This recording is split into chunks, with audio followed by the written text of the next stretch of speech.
I think Dr. O said her daughter can't stand you No, either. can't stand Until me. y'all got into a fight. Her bitch hit me and I slapped the shit out of her. She slapped. When I met my wife, I was a financially struggling single black father working with poor kids in the community. Her personality and who she was. When I first met her, I said, boy, I'm gonna marry you. She said, man, I ain't never getting married. And her family thought she was too successful, that she wasn't gonna ever get married. See, she was late 40s, cause we finna be married 5 years. She didn't think she would ever get married. And she said, what about love? Man, I ain't marrying for love. I'm marrying out of purpose. We're equally yoked. You compliment me as a man. Totally opposite of who I am. Raised by your father who's a preacher, so you understand a man. My wife's family don't like me. Sister hate me, mama hate me, and they feel like I'm just using her for money. I think Dr. O said her daughter can't stand you either. No, can't stand Until me. y'all got into a fight. Her bitch hit me and I slapped the shit out of her. She slapped me, I See how slapped her much back. family business I get on motherfuckers, and he just confirmed, because I was like, ain't no way he slapped that Hell yeah. lady daughter. Man, I was standing You there. slapped your wife's daughter. She shit me first. And my reaction, that was my reaction, bitch. And she went back and she drove 20 minutes away and came back shooting. Bow. I called the police. A bitch, I'm saying that whole come back. Hell yeah, I called the police. I just didn't press charges. But when I met my wife, she saw the potential. Mm-hmm. Our first date, she took me to Denny's after Thanksgiving. I didn't have the money to pay for it, and she slid me her card up under the table so wouldn't nobody see it. And I landed a job at a Diamonddale Adolescent Group Home. I landed my dream job working with kids. The Uber in the California expenses was killing me where I couldn't save no money. And my wife called one day and I was sounding sad. She said, what's wrong? I said, man, I can't, man, cause I don't want to ask no woman for no money, man, unless I'm trying to pimp on a bitch, but I can't do this woman. So she said, what's wrong? I said, man, I'm having a hard time. She said, what are you? I said, I'm trying to buy this Honda, but it costs like $2,500. I ain't got nothing but $1,000. She, Walmart to Walmart me $1,500. And then I started booking the LA niggas, the gang banging niggas to come to Texas to do like speaking engagements. Mm-hmm. So we making money off that. So my wife invested $20,000, walked out the bank, gave me $20,000 cash to invest in what I was trying to do. And so you sitting here is because of her. Yeah. So I showed her that if she give me her money, that for one, I'm gonna take this money and go make some money. And I didn't fuck the money off. So that's why she believed in me. Why are you voting for Trump? For one, I ain't trusted no Indian woman. Okay. She ain't black.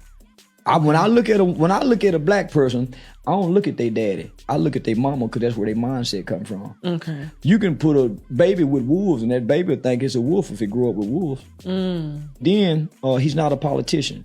That's why it's so much going against him, because he's not a politician that they can control. And he really like niggas, and he really love black people, as far as I remember from the 80s. When I go back to the 80s, I see him amongst us.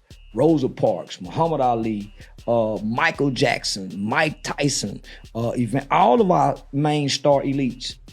When he came out with the show Apprentice, he had all them niggas on there. You're fired. You never heard nobody say he was racist then. So it wasn't until he decided to run for president that they all of a sudden said he's racist. And I'm saying all of them racist. At least he an honest, open racist.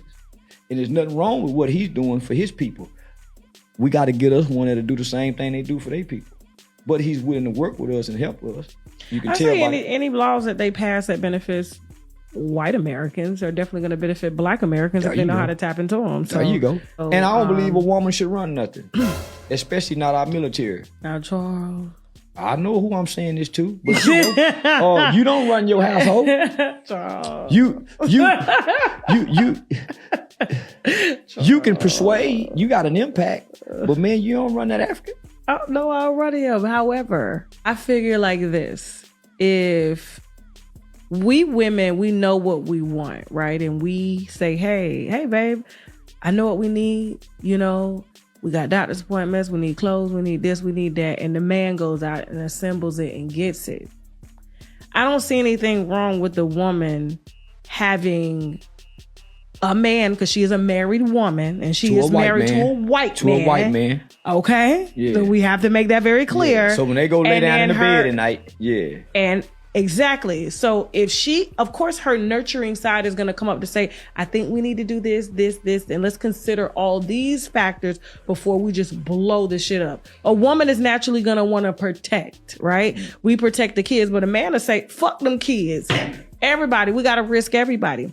I think there's a good balance if a woman is when you dealing when you dealing with the world, you can't have a nurturing spirit because you got terrorists that want to blow your country up and they'll send kids to do it. So you can't have that nurturing spirit when you're the commander-in-chief of the military. But the Egyptians were successful with a lot of women running. These aren't the same women. These aren't the same women from back then. Every woman got a man that's in her ear. Right. Ultimately, you can't make me believe Obama ran the country. It was Michelle dictating that nigga.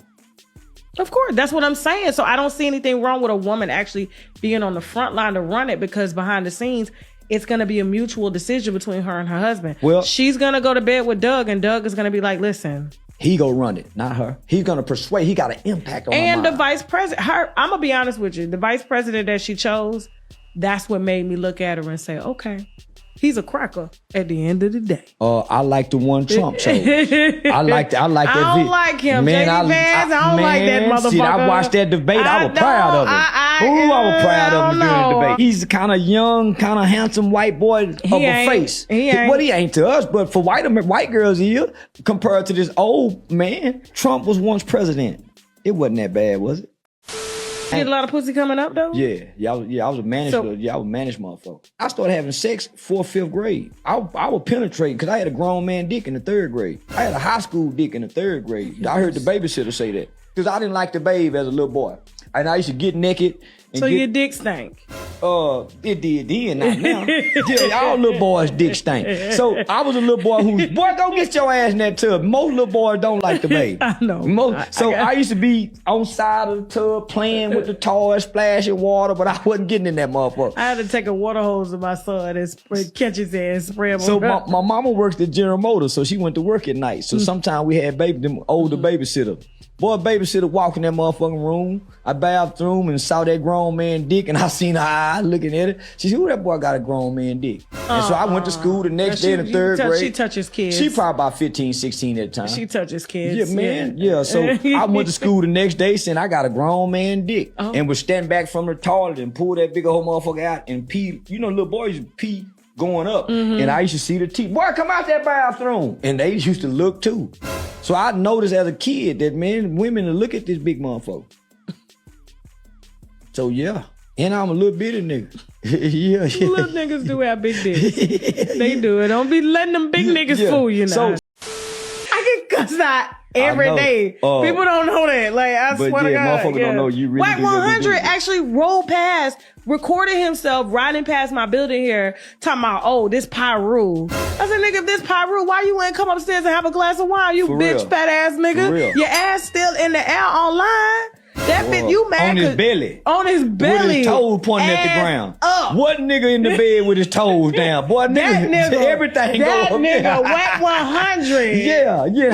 How you get everybody gay secrets? That's what I'm saying. Only gay niggas know everybody gay secrets. Only gay niggas know everybody gay secrets. Because my gay friends put me on. Because that's the first thing I said. Who trusting this nigga with the gay vault?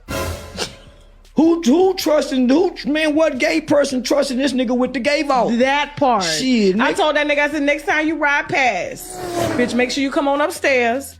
Or tell me to come downstairs. I'm gonna let you do whatever the fuck you want to do. In the police department right across the street. You know where the police department is, right there. They love a good big belly, fat ass nigga to put in Broward County jail, bitch. He ain't been back here since. On gang file, any gang member. So they go. His cracker friend Pt.2 called me, come do a show. I dragged that nigga so bad. He was like, I ain't tell Wack you was coming. I said, you should have told him. I told him only way I'm gonna do a Pt.2 show if Wack got to be there. So me and the nigga look each other face to face. He ain't gonna do that. Yeah. Wack ain't gonna look in like But come to Dallas though, nigga. And them Pyrus, them gangs, don't even fuck with him like that. I know. I don't even know why he be hollering that. He too gangster. No. He too gangster to be a real gangster. He too motherfucking gangster to be a real gangster. Accusations! These are not accusations. This is false accusations. What happened was, this was BET Weekend, Atlanta. I had my first comedy show at Atlanta Uptown Comedy Corner. Yeah. I had just signed a deal with this cannabis company. So I had my show, took my merch, and they created this Delta 9 THC syrup. And with my name, it's called Nan Nanny Boo Boo Syrup. And you can order it from the weed spot. They got a location in Miami, Dallas, Houston, and they started one in Atlanta. So we got with some chemists, and they said, okay, we want to create something to help combat the opioid crisis. So I'm saying, well, shit, syrup is opioids, hydrocodone is opioids. So if y'all want to combat that, create some weed in a syrup-like drink so you can psychologically play on these niggas. Make it purple, like they sipping promethazine with codeine, and put my face and my name on it and let me push it. So they went and created a Delta THC 9, a Delta 9 THC syrup. They made it purple, but it should have been pinkish purple. And they put my name on it, my little old cartoon logo. It says Nan Nanny Boo Boo. And so they gave me a bunch of it. So I got to try it to see if it worked. Man, I drunk that shit. Shit, I'm the type of nigga, boy, if I get sleepy, I'm gonna go to sleep driving. They was trying to bang on the window. Man, I took that motherfucking shit and it was 5 o'clock traffic. I just come off the plane, partying, and man, At least you pulled over. Man, I put the car, I'm at the red light, y'all. I'm at the motherfucking red light. I'm in front of the Texas Rangers Stadium at 4 o'clock, 5 o'clock in the evening. And everybody on their way going to the game. I done got off the highway to go up the streets and said, man, I done fucked up. So they tell me to stop. Light go red, they letting everybody walk by. Light go green, they go red again. So they ain't letting me go. Man, I'm tired, I'm full of shit. Man, I threw the keys over there. I let them motherfucking seat back. Boy, I was full of that Nan Nanny Boo Boo syrup.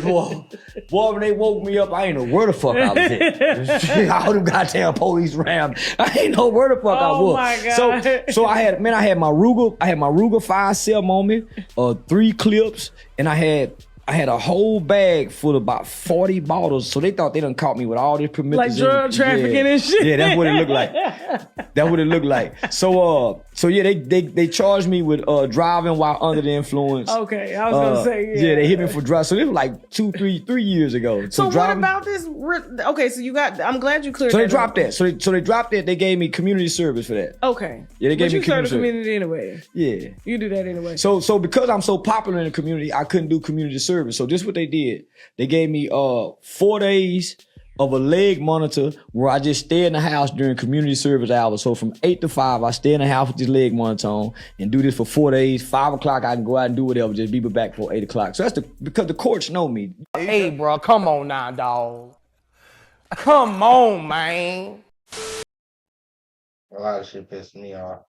Like we got Tasha K and Charleston White going back and forth. You know, she probably invited Charleston White to the winery, and we love to see it happen. You know, love to see black people get money together, bringing it together. You know, he done roasted the shit out of her a couple, back in the day, and she done roasted him, back in the day. But they finally didn't bring it together. They finally made peace with each other, and we all know it's all entertainment. You know, that's what all it's about. It's just about getting this money, you know what I'm saying, making it entertaining and thrilling for the people, you know. Tasha K has already been, gone through some things, you know what I'm saying, gone through a hell of a life, and you can hear that Charleston White has gone through a hell of a life as well, you know what I'm saying.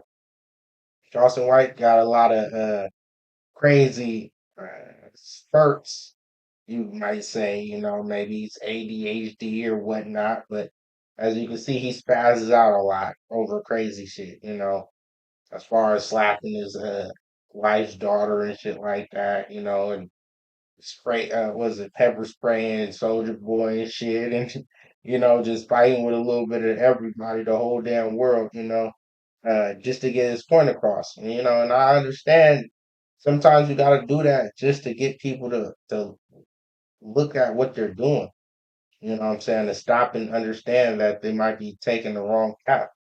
If you sit there and wrestle with them for long enough, if you care enough, you will wrestle with them long enough so they know they are going the wrong way. And it's respectable. You know what I'm saying? Now he just has to drop the hammer on what his point is. You know what I'm saying? His actual point of, gathering all this attention. You know what I'm saying? Maybe he's doing it for the money. Maybe he's doing it for the what he got, the weed line and shit he just said. Maybe he's doing it for that. I don't know. But I know that Charleston White got a lot of people attention now.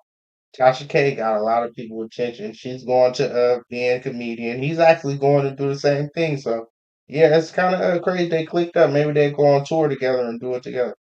But anyway, now that they got everybody attention, millions of people watching, it's a perfect time to say what you got to say. And Charleston White been dropping bombs like this here and there in different interviews, every which way, and it's been pretty effective. You know what I'm saying? It's been pretty effective. But if he constantly goes crazy, saying crazy shit like slapping his wife's daughter and shit like that, you probably gonna lose a lot of your audience by, being that vulgar with it. And I understand families get into it and y'all get to wrestling and somebody get hit or whatever the case might be.